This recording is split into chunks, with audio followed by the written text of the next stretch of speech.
पंकज जी ने अपने निवास स्थान पर, अपने फार्म पर युवा जोड़ो अभियान के तहत आप सब लोगों को पार्टी के हम कार्यकर्ताओं से रूबरू होने के लिए बुलाया है और इतनी भारी संख्या में, इतनी के साथ आप सब लोग पधारे हो।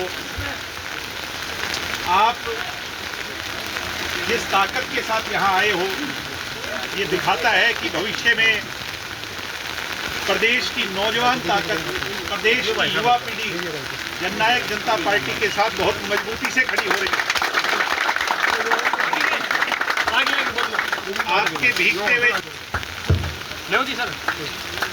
आपके भीगते हुए चेहरे और आपके आंखों की चमक इस बात की गवाही दे रही है कि आने वाले समय में प्रदेश की नाकारा सरकार के खिलाफ प्रदेश का प्रत्येक नौजवान जो प्रदेश का भविष्य बदलना चाहता है, वो दुष्यंत चौटाला की अगुवाई में जननायक जनता पार्टी और चौधरी देवीलाल जी की विचारधारा के साथ खड़ा होगा।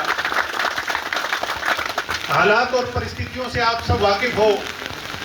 आज प्रदेश के अंदर रोजगार के लिए प्रदेश का नौजवान त्राही परेशान है। बेरोजगारी की खाई दिन प्रतिदिन बढ़ती जा रही है। सीईटी का पेपर, कॉमन एलिजिबिलिटी टेस्ट का पेपर सरकार अभी तक नहीं करवा पाई। अब 26 तारीख नई तारीख दी है, पता नहीं इस बार भी सरकार उसे पूरा करवा पाएगी कि नहीं। प्रत्येक दिन, कोई दिन ऐसा नहीं जब प्रदेश के अंदर आपराधिक घटनाओं की चर्चा ना होती हो। मेरे हिसाब से आपने तो सारे राज देखे हैं। पुराना चौटाला साहब का राज भी देखा, ये बुजुर्ग बैठे इनने कोई बंसीलाल का राज भी देखा, हुड्डा का राज भी देखा, खट्टर का भी देखा, मगर भाई नायब सिंह सैनी से कमजोर मुख्यमंत्री नहीं देखा होगा। आज अपराध इतना ज्यादा बढ़ गया, कोई सा दिन किसी अखबार का पन्ना पलट लो, कहीं मर्डर, कहीं लूटपाट, कहीं डकैती। गलत तो नहीं कह रहा मैं आप सारे लोगों को। सम्मानित बुजुर्गों, नौजवान दोस्तों,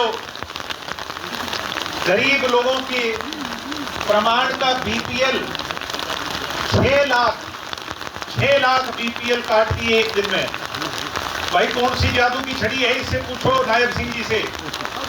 एक दिन में बीजेपी के पास कौन सी ऐसी छड़ी है जिससे 6 लाख लोग अमीर हो गए गरीब से? इस बात का जवाब इन लोगों के पास नहीं होगा। सम्मानित बुजुर्गों, नौजवान दोस्तों, इसलिए आप लोगों से कहूंगा, भाई हम तो जैसे भी थे सदैव आपके बीच में रहे, आपके साथ संघर्ष किया।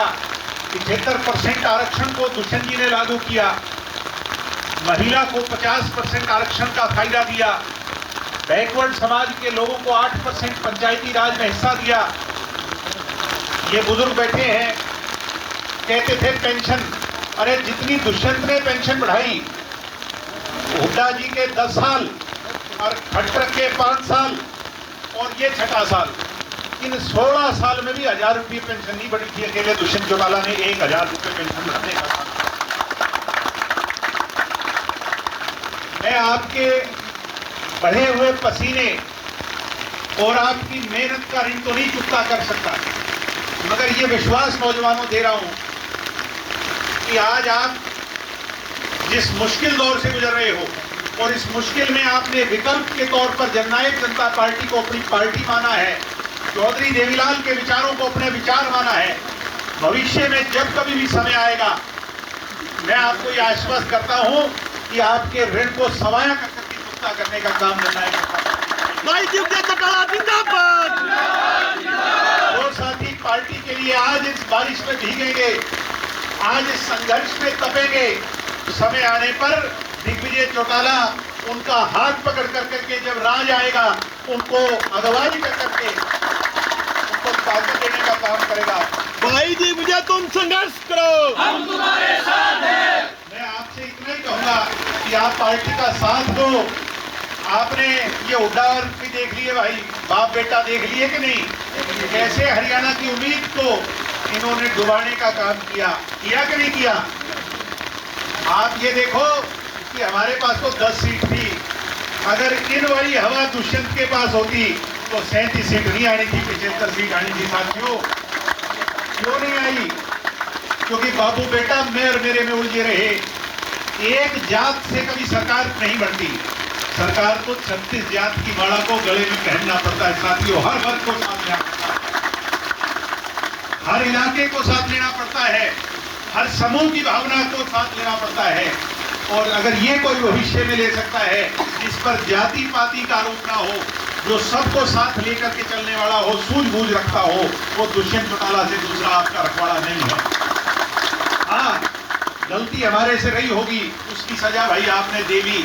हम आपके भाई हैं, आपके बीच में रहेंगे, कान भी पकड़ोगे कुत्ता भी पकड़ोगे तो भी आपसे दूर नहीं जाएंगे। ये वादा विश्वास आपको देते हैं कि भविष्य में आप पार्टी को मजबूत करो और जेजेपी की ताकत को दोगुना करो। यही कहने और युवा इकाई से पार्टी के नौजवानों को जोड़ने आपके बीच में आया था। आप सबने इतना जोरदार स्वागत किया। ये तस्वीरें जब प्रदेश के कोने कोने में जाएंगी और नौजवान इसे देखेंगे, वो भी प्रोत्साहित होकर के आपकी भावना में भावना रखते हुए जेजेपी के साथ जुड़ने का काम करेंगे। बहुत बहुत धन्यवाद। जय हिंद, जय भारत।